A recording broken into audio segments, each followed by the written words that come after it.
Bien, mesdames, messieurs, on est très heureux de vous retrouver sur le stand de Enodis, évidemment l'Institut Paul Bocuse. Vous faites partie des rares dont le produit est connu en grande surface, est aussi accessible aux professionnels que vous êtes.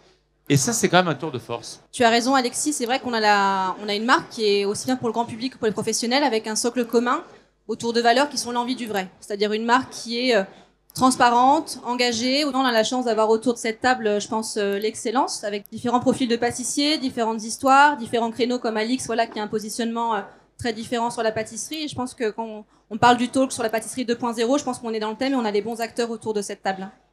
La pâtisserie d'auteur, qu'est-ce que ça veut dire? Je vous laisse prendre le micro, Nicolas. Merci beaucoup d'être avec nous. Nicolas Paciello, qui est donc chef pâtissier de l'hôtel Barrière, le Fouquet's à Paris. Je pense qu'on a tous quelque chose en nous, une pâte qui nous sert à créer. Et je pense que la pâtisserie d'auteur, après, elle se ressent dans les boutiques, dans les idées, dans les projets. Et je pense que c'est ça. Hein. Mais c'est un mot nouveau, c'est un mot galvaudé, c'est un mot qu'on disait pas à l'époque. Pâtisserie, j'ai pas le souvenir que il y a encore quelques années on parlait de pâtissier d'auteur. C'est ce mot-là aujourd'hui, comme on parlait d'ailleurs pas à l'époque d'écriture de la cuisine. Ça, c'est des mots très contemporains. On en parlait tout à l'heure avec deux historiens de la cuisine. Ils me disaient non, ça c'est pas vrai. On était cuisinier point barre. Vous en pensez quoi, Nicolas? Alors, moi je trouve qu'il faut pas opposer. Tout est complémentaire. Moi, à chaque fois qu'on m'a demandé quel est votre style de pâtisserie, j'ai toujours dit traditionnel évolutif. C'est-à-dire que pour moi, ça bouge en permanence. Il y a des modes avec leurs excès, on en garde. Il y a d'autres modes. Après, comme je vous ai dit la dernière fois, on revient au traditionnel pour se rassurer. Puis on repart dans une autre mode.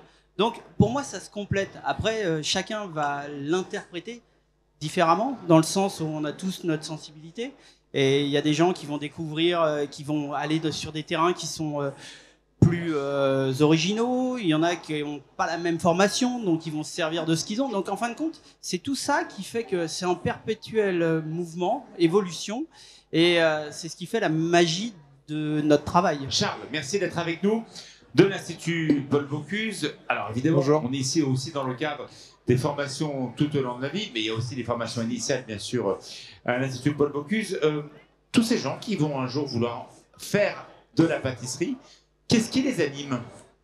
Je pense comme nous tous de la passion, la gourmandise, particulièrement en France ou partout dans le monde, on a un peu tous ces souvenirs d'enfance, comme on l'avait dit avec notre gâteau d'anniversaire, où la pâtisserie a vraiment un aspect festif. Et je pense que c'est ce qui motive la plupart d'entre nous de nous lancer dans cette industrie.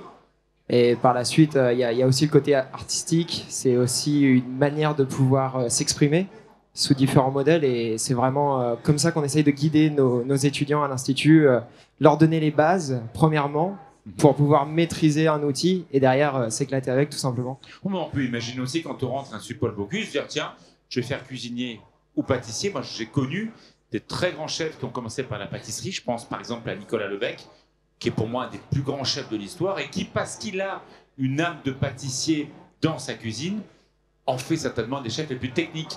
Vous n'avez pas hésité à un moment à basculer de l'un à l'autre? Pour être honnête avec vous, moi j'ai commencé mon expérience par la cuisine et puis par la suite, en ayant certaines expériences dans des restaurants comme Pierre Orsi, je me suis dirigé vers Monsieur Pierre Orsi, une belle table de Lyon. Je me suis dirigé vers la pâtisserie et derrière ça m'a emmené à faire mon apprentissage chez Georges Blanc au restaurant Trois Étals.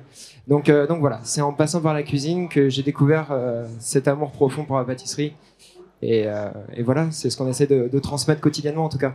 Alors vous êtes tous différents, vous travaillez tous la pâtisserie mais de façon différente parce que votre objet social n'est pas le même et vos histoires ne sont pas les mêmes, mais quand même on défend aussi la pâtisserie française. En plus, on a un code bleu, blanc, rouge. La pâtisserie française, ça veut dire quoi, Nicolas? C'est vrai qu'on a la chance d'avoir une histoire dans la pâtisserie. Et c'est vrai que, sans être chauvin ou quoi que ce soit, on a quand même, je pense, la plus belle base de pâtisserie. Il n'y a pas d'équivalent dans le monde. Et on a la chance d'avoir aussi des jeunes qui arrivent chaque année, qui se nourrissent, et ça, de génération en génération, ça se renouvelle, et c'est ce qui fait notre force. Après, moi je dis toujours, on a la chance d'avoir des super produits, Franchement, c'est ce qu'il y a d'extraordinaire. Et on a la chance aussi d'avoir du matériel très performant, pardon, ce qui nous permet de progresser.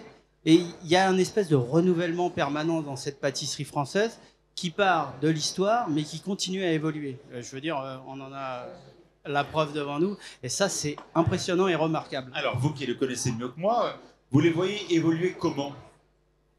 Ah, ils vieillissent, hein? Non. C'est-à-dire? Non, mais comment vous dire? C'est des gens que je connais depuis des années. Des fois qu'on a connus, ils étaient même commis ou chefs de parti. Et quand ils ont assimilé toutes ces bases, il y a leur personnalité qui ressort. Et là, ils commencent à créer. Et c'est là où on trouve leur personnalité. Moi, je suis impressionné par la création de chacun, hein, franchement. En tout cas, vous différent. Le voyez, vous le dites, ouais. Oui, c'est très différent. Il y en a qui sont très très modernes, il y en a qui sont un peu plus classiques, il y en a qui sont sur des goûts originaux, il y en a sur des goûts plus classiques. Mais chacun, au fur et à mesure, va trouver sa personnalité dans la pâtisserie. Et c'est ce qui va faire des pâtisseries signatures et une identité.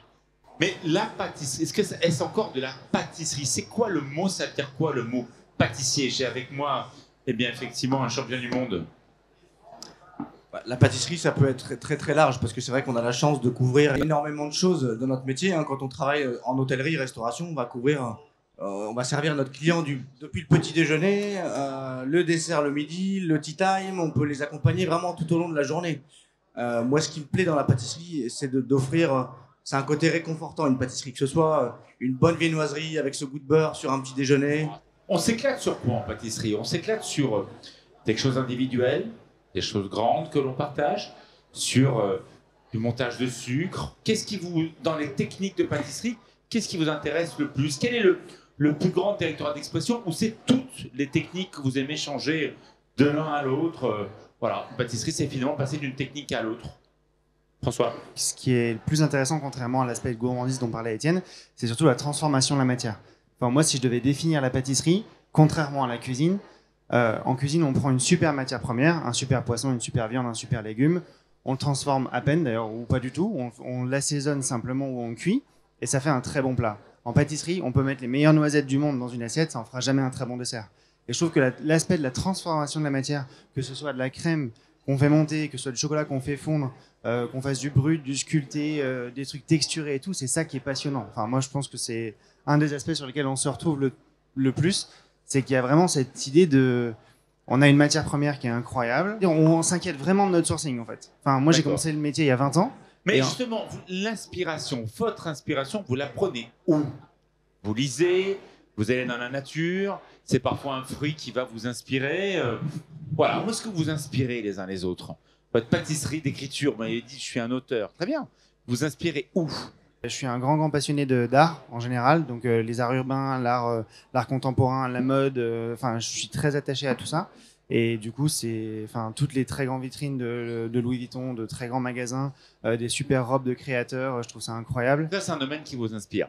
Ouais, vraiment. Tous les domaines artistiques, en fait. Les arts, on va dire les artistes, les artisans et l'artisanat d'art en général. Un super souffleur de verre, une super céramiste, des gens qui sont passionnés et passionnants. La technique peut faire tellement de choses. Exactement. Vous vous inspirez où pour votre pâtisserie? Qu'est-ce qui vous dit « Ah, ça c'est top, j'aimerais transmettre dans mon travail ».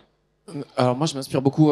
On est de plus en plus sur les réseaux, de plus en plus sur Instagram, et je pense qu'il faut il faut quand même, on ouvre tous les jours et suivre des comptes. Alors peut-être pas de la pâtisserie, mais des architectes, tout ce qui a lieu à la matière, et que ce soit de la matière, des couleurs, ça nous inspire beaucoup. Et après, nous, on travaille les produits. Alors on part de bonnes matières premières. C'est ce qui nous inspire en premier, je pense. Quand les fruits arrivent, on les goûte, et puis à partir de là, on essaye de créer des desserts et de trouver des formes qui s'adaptent le mieux.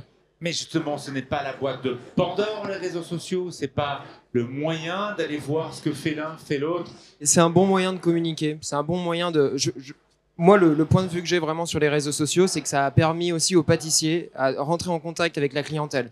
Parce que pendant très longtemps, moi j'ai souvent bossé dans des caves, on va dire les choses franchement, et des pâtisseries comme ça où on voyait même pas le jour, on n'avait pas de contact avec les clients. Et quand les réseaux sociaux sont arrivés, ouais. En fait, pouvoir partager ce qu'on veut transmettre, parce que c'est quand même hyper personnel un dessert quand on a la chance de faire de la création. C'est toute la passion qu'on porte, qu'on met dans un gâteau et qu'on a envie de transmettre avec les gens. Donc il y a pas de pâtisserie sans amour. Cette accessibilité qu'on a réussi à avoir grâce aux réseaux sociaux, ça nous permet d'échanger avec les gens autour de nous et c'est hyper positif. Faut le voir de ce point de vue-là, je pense. Alors, Et de Alix, pouvoir- oui.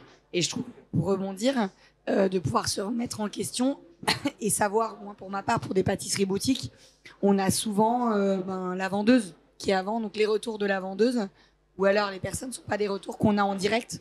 Donc finalement, c'est souvent faussé, c'est les avis. Donc là, on arrive à créer et à avoir directement l'avis du consommateur final et pouvoir se réinventer, mais plus rapidement. Vous avez parlé de nostalgie, de goût qu'on aime bien retrouver. Est-ce que c'est pas quelque chose qui peut un peu condamner la novation, l'innovation? Mon Paris-Brest que j'ai aimé, je l'aime comme ça. Mon millefeuille, je le laisse comme ça. Bon, bah, je vais pas caricaturer, mais j'ai eu la chance de goûter la cuisine d'Anne-Sophie Pic et j'ai goûté son millefeuille blanc. Je suis un fou de millefeuille blanc, enfin de millefeuille classique. Et il était très bon son millefeuille, mais le fait de ne pas avoir vu mon feuilletage classique, bah, je suis passé à côté parce que j'ai pas retrouvé ce que j'aime moi dans mon goût à moi. Les gens sont très régressifs avec vous. Est-ce qu'on peut quand même les amener vers quelque chose de très différent? Je pense que ça dépend du contexte. Sur du dessert à l'assiette, quand vous allez dans un restaurant, vous êtes plutôt prêt à découvrir quelque chose, découvrir une épice, découvrir un poivre, découvrir quelque chose qu'on va pas forcément manger tous les jours. Sur une pâtisserie de boutique, on peut s'éclater sur une ou deux variétés de petits gâteaux en essayant de proposer une vraie découverte à nos clients. Après, majoritairement, quand vous achetez un gâteau pour un anniversaire ou pour une réunion de famille ou pour un dîner, si vous achetez un entremets, un gâteau à partager, vous avez le souci que le client qui va vous acheter le gâteau, il a envie qu'il puisse plaire à tous ses convives à table, pas juste à une personne et déplaire au reste. Donc c'est sur des gâteaux individuels, on va pouvoir s'éclater à proposer autre chose. Par contre, sur du format vraiment à partager, on va chercher la consensualité, que chacun se retrouve. Et c'est là où on revient justement parfois sur nos classiques. Est-ce qu'il y aurait des solutions peut-être aussi de saisonnalité? C'est des choses que vous connaissez bien, mais encore une fois, c'est pas vous plus que les autres, mais on est là depuis 4 jours et depuis 4 jours, on ne parle que de ça dans les ateliers de cuisine. Certains chefs qui disent ça, je n'en veux plus. Travailler différemment, organiser les brigades différemment. On sent qu'il y a un mouvement de fond qui a bousculé tous les ateliers. Qu'est-ce que vous êtes capable aujourd'hui de dire? Moi, je suis en train de travailler, je suis en work in progress sur ça, et demain, mon métier, je le ferai différemment parce que ça, aujourd'hui, j'en veux plus. Vous qui êtes champion du monde de la pâtisserie 2017. Je suis d'accord que il y a encore beaucoup d'efforts à faire. Je pense qu'il y a déjà dans la tendance, je pense justement, génifiant parce que c'était la table ronde d'auparavant. Un effort de saisonnalité justement par rapport aux matières premières, par rapport aux fruits notamment. Ça a du sens déjà pour nous parce qu'en termes gustatifs, quand on travaille un produit de saison, il est forcément meilleur. Ça n'a pas forcément de sens de travailler de la framboise en plein mois de décembre. Après, il y a quand même une réalité. Moi aujourd'hui, je voyage beaucoup, je fais beaucoup d'entreprises puisque je fais de la formation et du conseil. Donc je discute beaucoup avec les chefs d'entreprise et la réalité, ça reste quand même le consommateur final qui l'a. C'est-à-dire qu'on peut se dire oui, effectivement, je veux pas faire de tarte à la framboise au mois de décembre. Maintenant, si vos clients en veulent absolument, c'est un choix après d'entrepreneur de savoir dire oui ou non. Bien évidemment, on se dit tous qu'il faut pas le faire. Aujourd'hui, ça peut parfois être une problématique.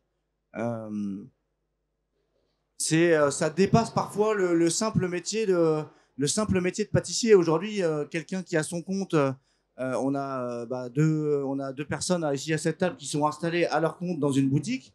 Aujourd'hui, il y a une entreprise à faire tourner et des clients à satisfaire. Donc le parallèle n'est pas toujours évident à faire parce que justement, quand on parle d'écologie, on a parlé des matières premières, mais on peut aussi parler de tous nos consommables, de nos produits d'entretien, du film alimentaire, du papier jetable. Et tout ça, c'est la logique, bien sûr, de production. Alors, le grand pâtissier de demain, il sera différent de vous parce que quoi? Qu'est-ce qu'on pourrait inventer dans la pâtisserie demain qui pourrait la faire progresser? Nous, on travaille tous les jours. Enfin, je veux dire, même, c'est pas en faisant un gâteau à la maison qu'on peut atteindre des niveaux et on en croise tous les jours, on en croise sur le salon, on le voit sur Internet. Mais après, la pâtisserie, ça reste un métier où on a travaillé beaucoup pour apprendre toutes ces méthodes-là. Pour les surprendre, après, on se renouvelle, on travaille et on essaye, on continue à montrer des nouvelles formes, des nouvelles techniques. Et puis, on les surprend aussi avec ces producteurs. Moi, j'aime bien, depuis pas si longtemps que ça, mais j'aime bien aller rencontrer ces producteurs qu'on a en France et parler de ces gens-là aussi. Et ça fait partie du pâtissier de demain, de mettre en avant ces gens-là qui sont aussi passionnés que nous. Ouais. Charles. Non, mais il y a une mouvance du naturel actuellement. Moi, je pense que beaucoup de pâtissiers qui ont une grande visibilité ont supprimé les colorants de leur gamme et ça leur empêche pas de marcher très bien. De toute façon, enfin, bon, on n'en a pas parlé tout à l'heure, mais je pense qu'on parle beaucoup d'élitisme. Il faut pas oublier de dire aux gens que voilà, c'est quand même des gâteaux, malgré tout le respect que j'ai pour l'excellence de notre métier. Et je suis très honoré d'être à la table ici aujourd'hui, mais voilà, il faut aussi garder des propos très très simples parce qu'on parle de gâteaux et voilà quoi. Moi en tout cas c'est ce que j'essaye d'enseigner aux élèves qu'on a à l'Institut Paul Bocuse. C'est malgré la mise en avant de notre métier depuis ces dernières années, il faut garder un peu de retrait. Il faut garder ses convictions.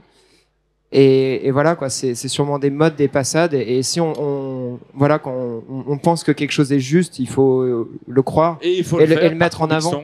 Après, il y a juste un petit bémol sur une réalité, c'est que derrière, aller chercher le petit producteur qui va faire du produit de saison en petite quantité, bio, tip top, derrière, ça a un coût.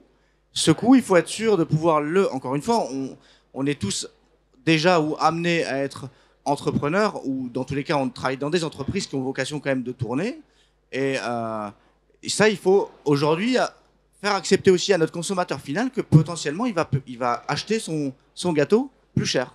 On remercie nos amis, merci Lévière d'avoir préparé avec nous l'ensemble de cette table ronde.